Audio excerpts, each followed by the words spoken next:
12 novembre 2008, expérience 75, duel, non-duel. Depuis quelques jours, il y a pas mal de pluie, d'orage et de vent. Apparemment, la nature a l'air d'aimer ça et les arbres semblent s'éclater. J'ai l'impression que ce déchaînement d'éléments a un côté nettoyage énergétique, mais je n'en sais pas plus. Un matin de la semaine dernière, pourtant, il ne pleut pas et il y a une brume assez importante. Je m'attends à sentir la nature en joie. Moi, je trouve la vue très sympa. Et au contraire, j'ai une impression de lourdeur et de peur légère. D'après ce que je comprends, certaines choses sont en train de remonter d'en dessous. Il y a un monde sous terre d'où viennent les entités. Je ne sais pas si c'est lié au brouillard ou si c'est un hasard. En tout cas, l'ambiance est lourde. Je laisse tomber et je ne m'en soucie plus. Quelques jours après, un elfe débarque dans ma cuisine pour me parler. Ça m'énerve parce que je comprends jamais rien à ce que veulent les elfes. Franchement, je dois faire un blocage sur eux.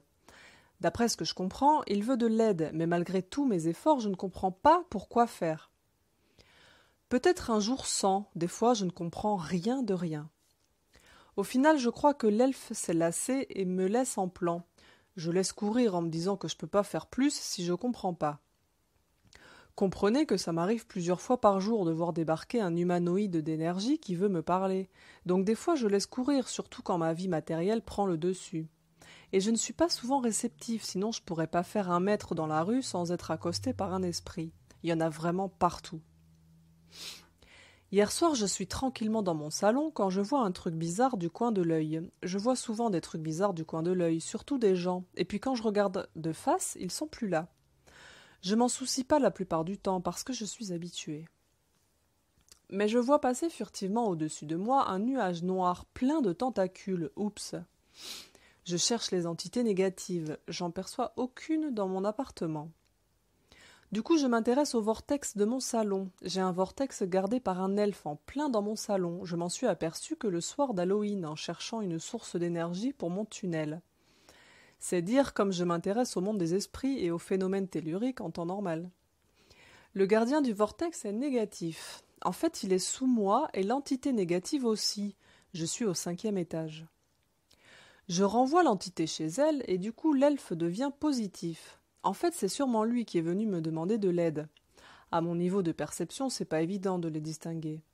Et l'entité doit être une des choses qui est venue avec le brouillard. Donc du coup, je commence à essayer de chasser de l'entité dans tous les sens pour aider mon elfe. Au moins dégager celles qui sont autour du vortex. Et bien sûr, plein d'entités débarquent. Le simple fait de mettre une intention hostile contre elles entraîne souvent une attaque d'après le géobio, et là, c'est clair. Il y en a au moins 5 qui ont débarqué. Au final, j'ai fini par comprendre que c'est sans fin et que plus je suis hostile contre elles, plus elles débarquent. Faut vraiment que je fasse cette formation de géobiologie parce que je comprends rien à ce monde des esprits. Mais une chose est sûre, c'est un monde duel comme le plan matériel. Plus tard, quand tout ça s'est calmé, je fais un débrief avec la lumière pour comprendre le sens de cette expérience. Je fais quoi, moi, avec ces entités ? Le problème est que tu t'es positionné en guerrier, et en faisant ça, tu t'es fait piéger dans la dualité en quelques secondes. Tu as pris parti pour l'un ou l'autre en considérant l'entité comme mauvaise et l'elfe comme bon. Et donc tu es parti en 5 minutes dans ton film. Et il fallait que je ne fasse rien ? Bien sûr que non, le problème n'est pas l'action que tu as fait, mais l'état de conscience dans lequel tu l'as fait. Dans un état de conscience non duel, l'entité et l'elfe sont tous les deux nous. Ils vivent une expérience. Il faut te mettre en accord avec l'esprit divin pour laisser l'action juste se dérouler. Doit-on aider l'un, l'autre ou les deux ? Ici, en renvoyant l'entité chez elle, tu lui donnes de l'amour et idem pour l'elfe. Ça, c'est l'action juste. Tu es dans l'amour inconditionnel. Que ce soit un bel elfe ou un nuage noir plein de tentacules, c'est pareil, les deux méritent autant ton amour. Quand tu décides de chasser toutes les entités du coin parce qu'elles sont méchantes, là tu entres dans la dualité. Tu choisis un camp et tu te bats contre l'autre camp. Ta main droite attaque ta main gauche. C'est ça le monde duel. Il est très facile de tomber dans cet état puisque ton mental est construit pour fonctionner comme ça. Si tu entres dans cet état et que tu te bats pour un camp, alors tu devras un jour te battre pour l'autre camp. C'est le karma. Action, réaction. L'entité n'a rien de mauvais. Elle vient d'un monde différent, se perd et cherche de la nourriture pour survivre. L'elfe défend un point d'énergie naturel. Les deux sont dans l'amour. En jugeant l'un ou l'autre, tu entres dans la dualité. L'elfe est-il mauvais parce qu'il refuse de la nourriture à un voyageur? L'entité est-elle mauvaise parce qu'elle veut se servir d'une source d'énergie sans se soucier des conséquences?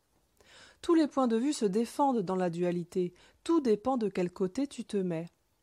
Seul le recul du non-duel permet de voir l'amour indifféremment dans les deux. C'est très difficile à accepter, nous sommes éduqués de manière bien différente et cette manière de voir paraît folle dans notre société.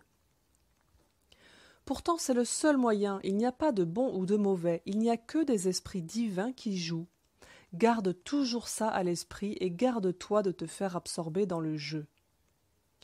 Si tu restes dans le non-duel, tu peux entrer dans le monde du metteur en scène, et lui sait bien que ce sont des rôles d'acteurs que nous jouons tous. Lui dirige la pièce pour que tous les rôles soient correctement distribués. Et bien sûr, tous les acteurs sont les mêmes. Ils portent simplement des costumes et jouent des personnages différents. Tu dois apprendre à voir le monde de manière totalement différente. Mais pour ça, il faut être centré. Ouais, facile à dire, moins à faire. C'est bien toute la différence entre la philosophie et l'expérience directe. Mais il va bien falloir assimiler cette leçon. Elle est fondamentale. Le but à terme est non seulement d'être toujours centré dès le matin, mais surtout de ne plus quitter le centre lors d'une expérience vécue. Et estime-toi heureux. Je t'ai pas envoyé quelqu'un pour te rouer de coups en te demandant de l'aimer. On n'en est pas là. Encore heureux.